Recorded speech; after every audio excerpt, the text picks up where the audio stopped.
Estamos no nosso quarto caderno dessa série intitulada Cadernos Oliveira Campos Consultoria. Eu quero trazer para vocês reflexões nesse vídeo de hoje sobre uma pergunta que muitas vezes nos é feita pelos sócios de escritório. Como selecionar os profissionais que precisamos? É fato que todo sócio sabe que as pessoas dentro do escritório de advocacia são a parte mais importante para o sucesso ou o fracasso da sua firma. Também é certo e também é fato que todos esses sócios dizem: Sebastião, não é fácil selecionar e gerenciar as pessoas de tal forma que a gente consiga ter resultados com ela. Bom, se isso não é fácil de ser feito, eu digo para vocês que o primeiro e o passo mais decisivo para isso é selecionar as pessoas que realmente sejam as pessoas ideais ou mais próximas do ideais para o seu escritório.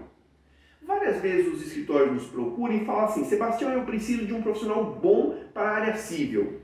Eu, obviamente, falo em tom de brincadeira, nunca ninguém nos procurou para selecionar um mau profissional. Né? A questão é, o que significa de fato um bom profissional para o seu escritório? E quando eu falo de um bom profissional para o seu escritório, a primeira coisa que eu digo é: o que é o seu escritório? Quais são as características fundamentais dele? O que afinal de contas, o seu escritório pode oferecer e propor para esse novo profissional, esse novo contratado? A primeira pergunta que você precisa fazer é exatamente quais são as características e o momento do seu escritório. Por exemplo, seu escritório é mais despojado, seu escritório precisa de advogados que gostem de viajar muito. Recentemente um sócio nos falou: Sebastião, o que funciona bem aqui é o advogado realmente pé no barro. O que significa isso? Esse era um escritório que trabalhava muito com agronegócio e ele precisava de pessoas que viajavam com certa frequência, que não tivesse nenhum pudor em realmente fazer um trabalho em locais muito distantes dos principais centros urbanos.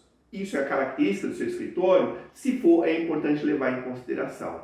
Da mesma forma, como é que é o clima do seu escritório? Como é que é a cultura do seu escritório? Como é que as pessoas se relacionam dentro da sua firma? Como é que elas se tratam? Quais são aquelas verdades, entre aspas, que são quase absolutas dentro da firma? Tudo isso é fundamental de ser reconhecido para que você procure a pessoa certa. Mas como é que é a posição que essa pessoa vai ocupar? Como é que é o chefe imediato desse futuro profissional? Todas essas características são absolutamente fundamentais.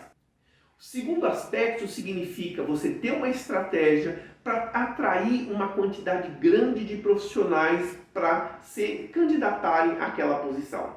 Eu falo isso porque na Oliveira Campos nós dizemos assim: é da quantidade que você tira a qualidade em se tratando de seleção de profissionais.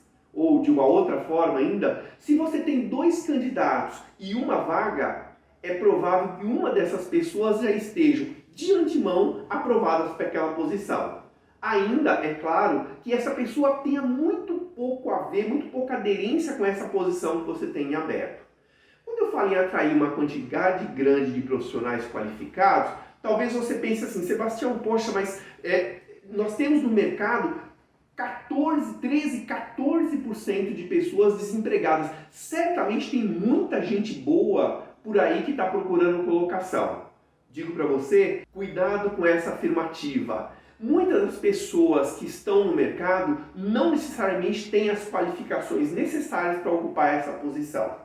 O fundamental é que você tenha um bom anúncio para essa sua vaga e você espalhe esse anúncio pela maior quantidade possível de ferramentas, de plataformas, de locais de procuras de profissional. Por exemplo, você tem canais de busca de profissionais, plataformas especializadas nisso, algumas pagas, outras não pagas, outras gratuitas. Você tem o LinkedIn, você tem a sua rede de indicações, você tem as universidades que muitas vezes têm lá um certo portal para que os seus ex-alunos ou alunos atuais se candidatem a posições. Você tem hoje uma infinidade de possibilidades para você selecionar, trazer profissionais interessantes. Importante que você faça isso de fato e não fique dependente só de meia dúzia de profissionais que lhes foram indicados. Terceira etapa fundamental do seu processo de seleção. Faça uma avaliação criteriosa desses profissionais. Quando eu falo de avaliar criteriosamente, isso começa já na fase de triagem de currículos.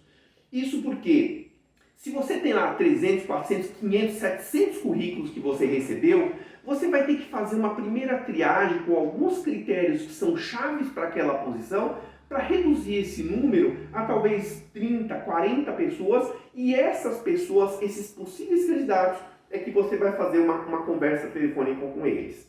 É a partir dessa conversa telefônica, sem dúvida nenhuma que você já vai testar ali o grau de interesse dessas pessoas, o quanto de fato elas realmente preenchem aqueles requisitos fundamentais e a partir daí, sem dúvida nenhuma, chamar para uma entrevista presencial ou, nos tempos atuais, por videoconferência ou coisa do tipo.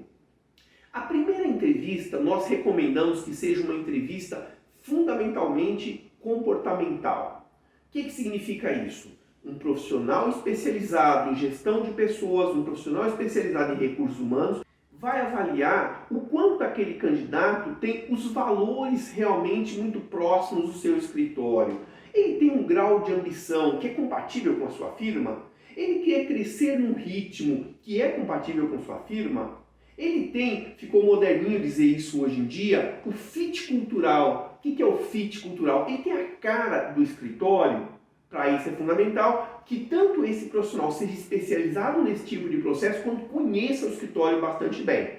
Se você não tem esse profissional, vale a pena contratar aí uma boa assessoria para fazer esse trabalho. Segunda fase do processo de avaliação.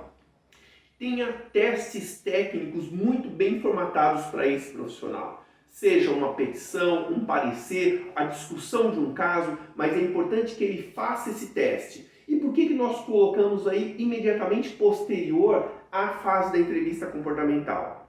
Porque na fase posterior, que será uma entrevista técnica com o líder da área ou com o sócio do escritório, esse sócio vai ter condições de avaliar aquele teste com antecedência e discutir o que ele colocou, a linha de raciocínio, qual é a lógica que ele teve para formular aquela questão, aquele parecer. Tão ou mais importante do que o candidato escreveu é, sem dúvida, o porquê escreveu, qual é a linha de raciocínio que ele seguiu. Nessa fase, eu digo para vocês, principalmente sócios de áreas técnicas do escritório, fique muito atento. Fazer uma entrevista não é fazer um bate-papo. Fazer uma entrevista exige um roteiro muito bem colocado para isso, muito bem formulado. Existe uma atenção a aspectos que não são só verbais, mas como é que se comporta esse candidato? Como é que o corpo dele se manifesta naquela entrevista? No artigo escrito desse caderno, você vai ter lá outras dicas com relação à realização da entrevista. Por fim, digo para vocês, passado por toda essa maratona do processo seletivo, é possível ainda que várias pessoas que entrevistaram esse candidato, esse futuro profissional, tenham visões diferentes sobre os mesmos profissionais. Nada mais natural. Fundamental é que o gestor ou os gestores se reúnam no comitê de gestão de pessoas do escritório, discutam quem são as pessoas ou a pessoa mais qualificada para aquela posição e a partir daí tomem uma decisão sobre quem contratar. Só o fato desse profissional ter passado por um comitê de gestão de pessoas, te garanto, ele já vai olhar essa firma com um grau de seriedade muito maior. E por fim, sem dúvida nenhuma, quando ele for contratado, ele vai se sentir muito mais à vontade junto ao sócio, muito mais integrado a todo aquele escritório que ele está fazendo parte. Fique atento, em breve um novo caderno para ajudar você a transformar sua administração em cada vez algo muito mais bem sucedido. Até breve!